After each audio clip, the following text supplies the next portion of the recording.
The Emperor of Mankind is accused of many things. He is the frequent target of very specific, very modern, and very omniscient kinds of judgment. You don't have to look very far to see it. To his critics, the Emperor is a gold-clad dictator who narrow-mindedly and needlessly unleashed a galaxy-spanning xenocide with the audacity to brand it as a great crusade.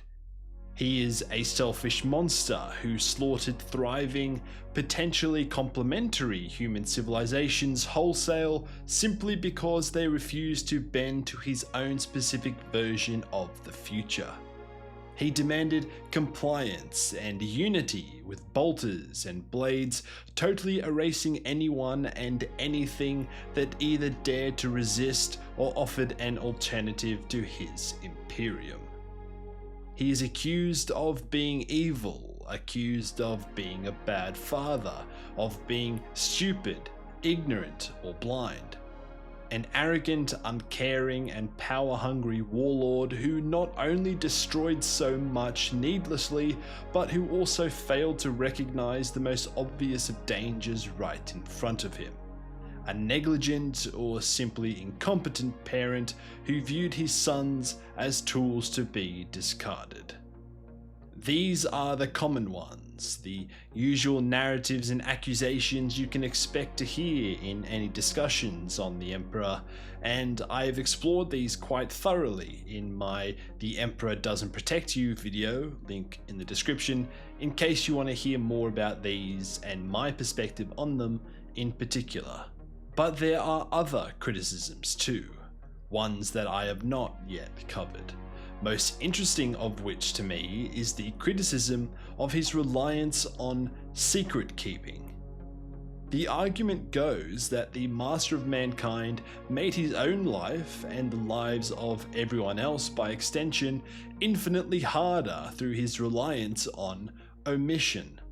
That if he had just been open and truthful, if he had just been communicative, the suspicions, the questions, and the sense of gnawing doubt that served to rot the Great Crusade from the inside out would never have taken root. After all, when you look at the traitor Primarchs, the sons who dragged the species into the most brutal and costly civil war in history, many of them were motivated, at least in part and to varying degrees, by the fact that their father refused to tell them the truths that they would wish to hear. But not all lies are created equal, and so there is a hierarchy to his secrets. There are the tame, lesser ones, like the reality of his true name or the specific details of his true, unadulterated history. There are the unanswerable ones, like the true fates of the lost and forgotten Primarchs, and then there are the greater, answerable ones, the ones we will be looking at today. As I see it, there are two chief, almost interconnected secrets that invite the most public criticism. These are the ones that make the types with the unearned strategic brilliance that comes with hindsight cross their arms, puff out their chests, and raise their index fingers to the sky and say, well, actually it's obvious how he was wrong in doing X, crisis Y could have been averted if only he had done this one neat trick. So let's look at these core secrets one at a time, exploring their criticisms and their context.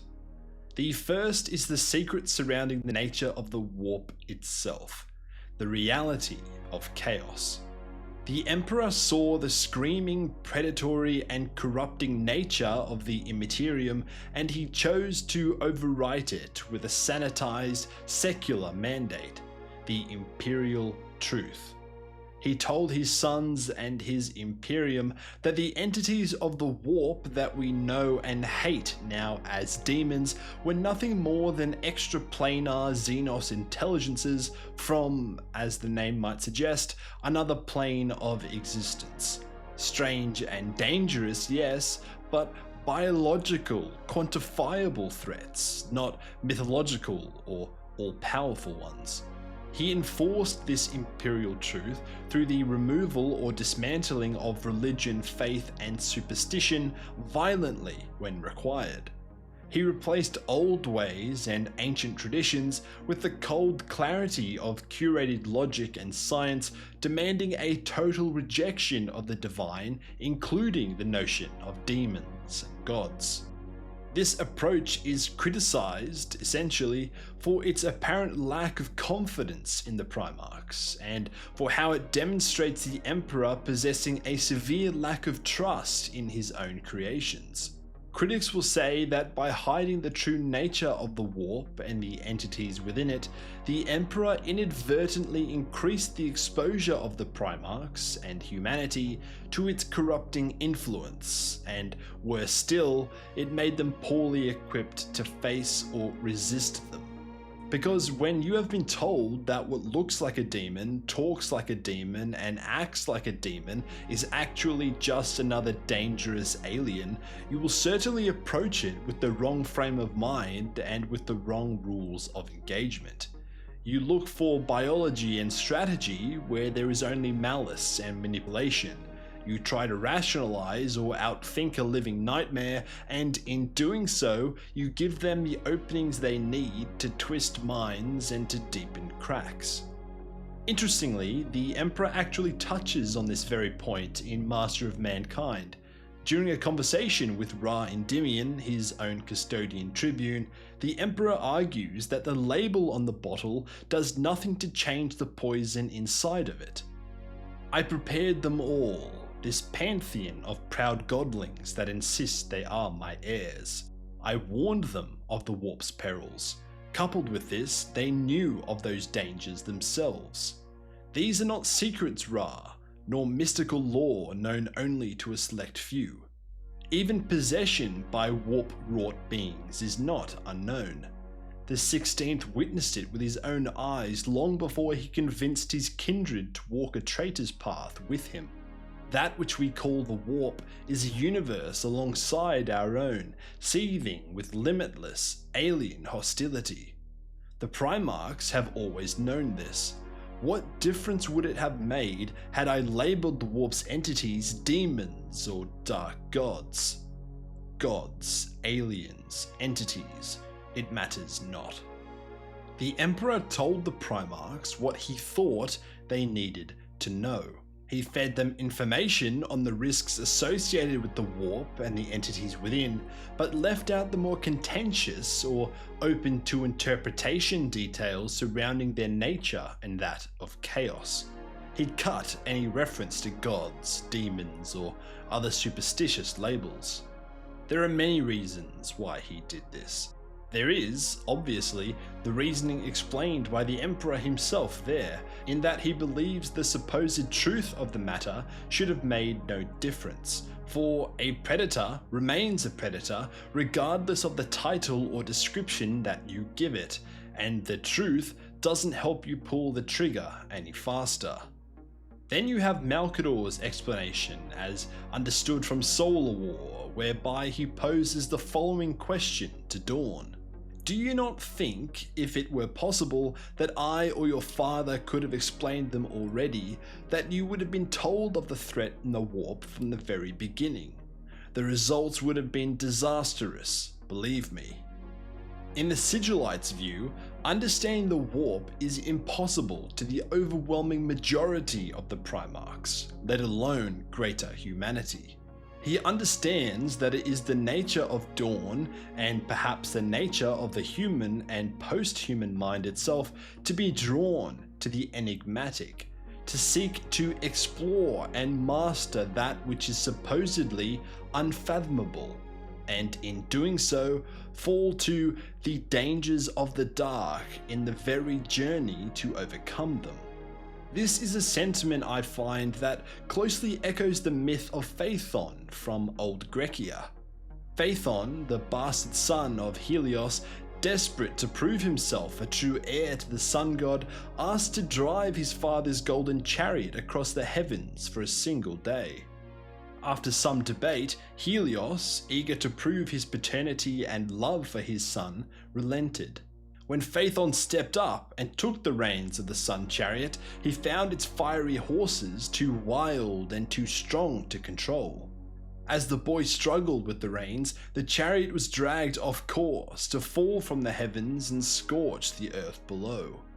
To save the world from the boy's actions, Zeus hurled a thunderbolt, striking Phaethon from the chariot and leaving his corpse to crash to the earth below. This was the feared outcome.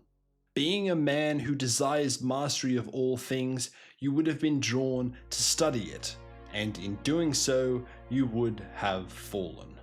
Malcador understood that sharing the concept or mere existence of these sentient clouds of emotion, these gods and demons, would trigger a fatal flaw in the Primarch's design, their need to conquer. If you tell a demigod, or any number of curious or adventurous humans for that matter, that a greater dangerous power exists, they will not ignore it. They will try to understand it, they will try to overcome it or conquer it, they will try to take the reins of the chariot. Sure, maybe this would not be the case for all, as we know that the truth of the warp's nature was in fact shared to Corax as an exception, and that Magnus received some special warnings, but still, for many, if not most, the fate of Phaethon is to be the reality. Unprepared or incapable children, whether driven by desperation or good intentions, will always be consumed by what they cannot control. But the strongest defense for the Emperor's silence on the true nature of the warp speaks to the long game and of strategic necessity. We see this in Plague War.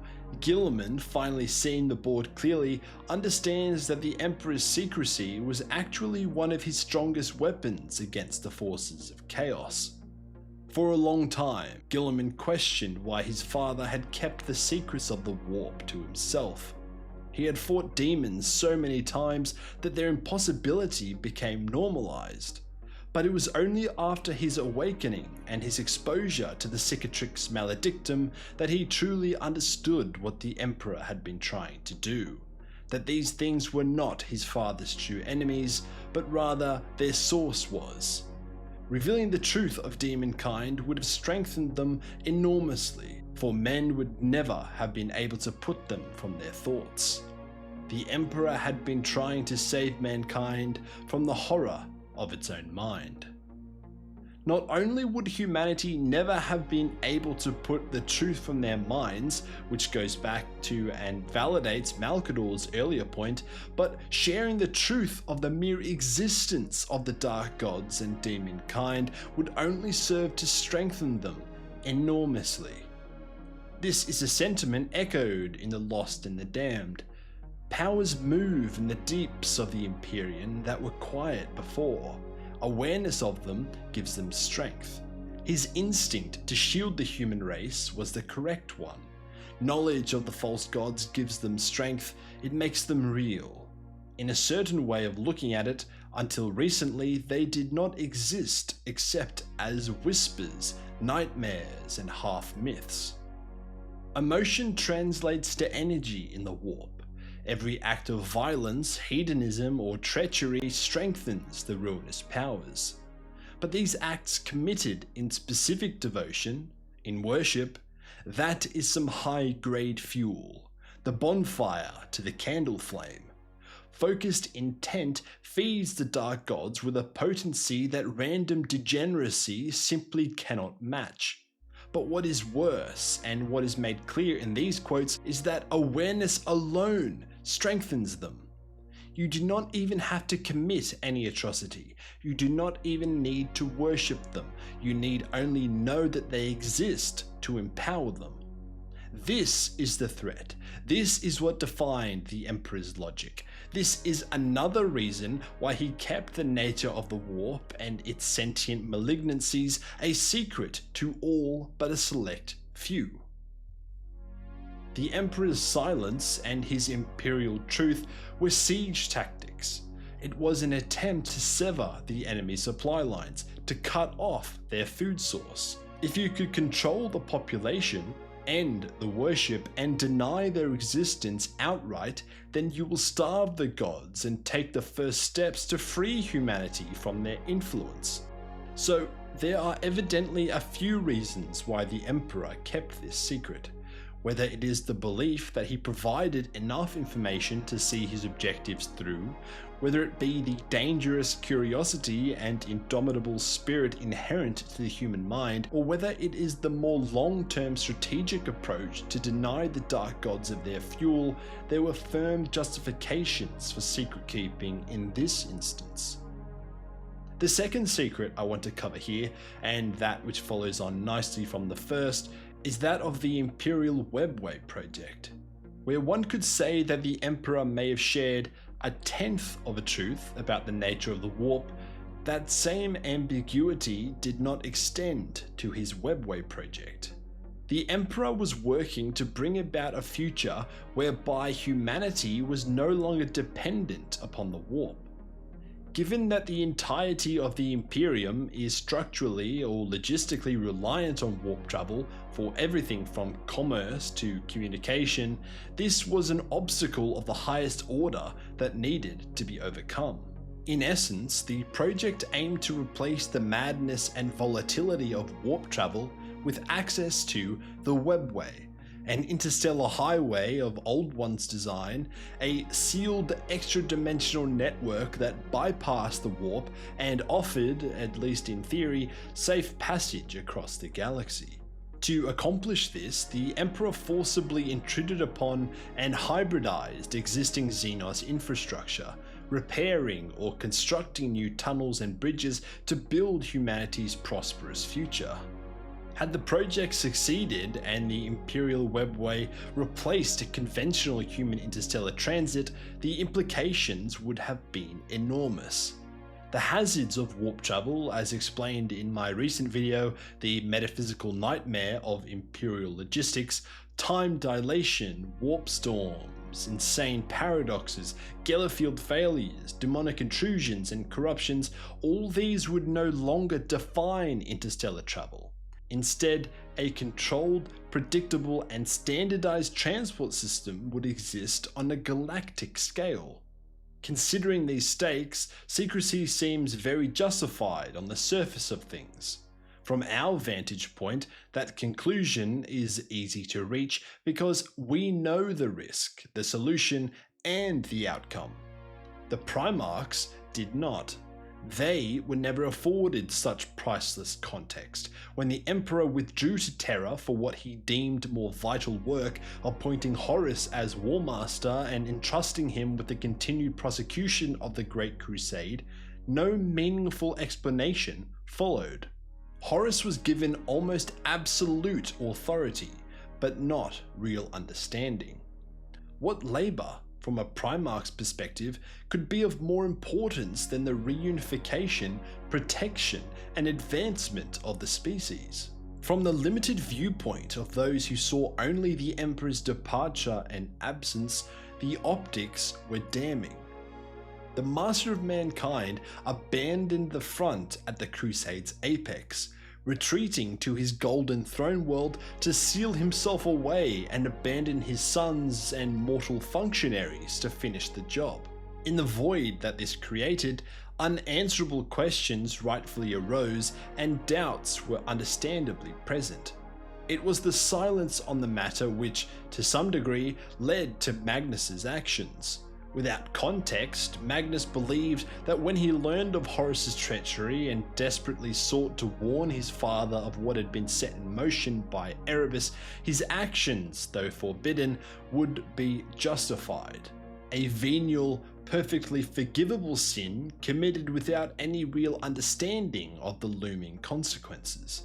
Those consequences, as it would turn out, were catastrophic. The psychic projection he hurled through the webway in warning annihilated the Emperor's meticulously layered psychic wards. In a single act, Magnus created what history would name his folly. a warp rift open in the very heart of Terra, a breach that not only shattered the Emperor's dream for a liberated humanity, but also a portal through which the endless legions of Neverborn could pour directly into the Imperial Palace. Yes, the Webway project carried enormous stakes, and yes, for many, those stakes alone seem enough to justify the Emperor's secrecy, even if that secrecy ultimately contributed to the project's failure.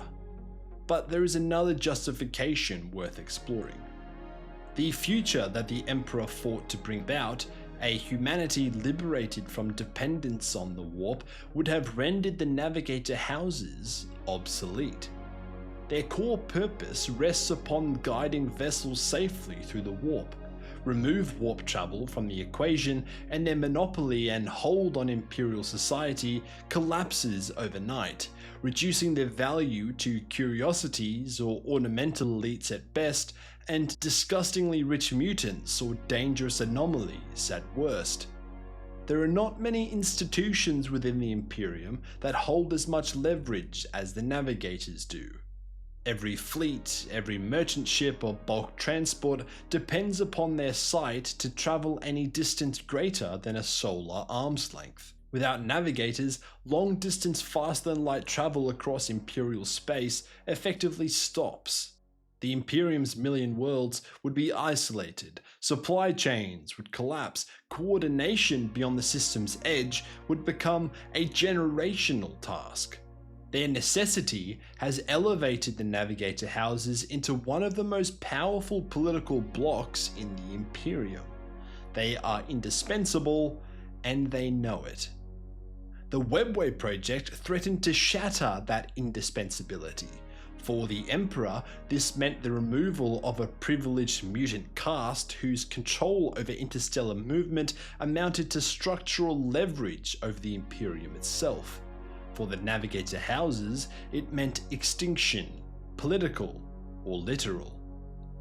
Like the Mechanicum, the navigators occupied a position from which they could paralyze human civilization if sufficiently threatened. The Emperor could not risk provoking such a crisis while the Great Crusade was still underway and the Imperium remained unfinished. The Webway had to be secured, and secretly, lest the Navigator houses threatened to bring the Imperium to heel. The Navigator houses, stripped of purpose and power, would not have accepted irrelevance quietly. Knowing of their looming redundancy would have invited sabotage, widespread strikes, or even open civil war. We see evidence of this in the Path of Heaven, where the Paternova himself was aware of and actively opposed the Dark Glass Throne Counterpart project, acutely aware of the fragility of his position and determined to uncover the true extent of the Emperor's secret work. So, like the first, the second secret has some reasoned justifications as well. But do these satisfy? Do they hold weight? An optimistic view would suggest that had the Emperor been wholly truthful, the Dark Gods might have found nothing to exploit. Humanity, fully informed and vigilant, too wary to find themselves in bed with malicious eternal parasites. A realist view would suggest the opposite. That transparency would have strengthened the gods, invited earlier sabotage of the Webway project, and fractured the Imperium long before Horus ever turned. In the end, maybe this can all be best summarized by the following quote from The End and the Death, Volume 3. "Some truths are too dangerous to know or too lethal to hear." Anyway, thanks for watching Dystopian Chimp.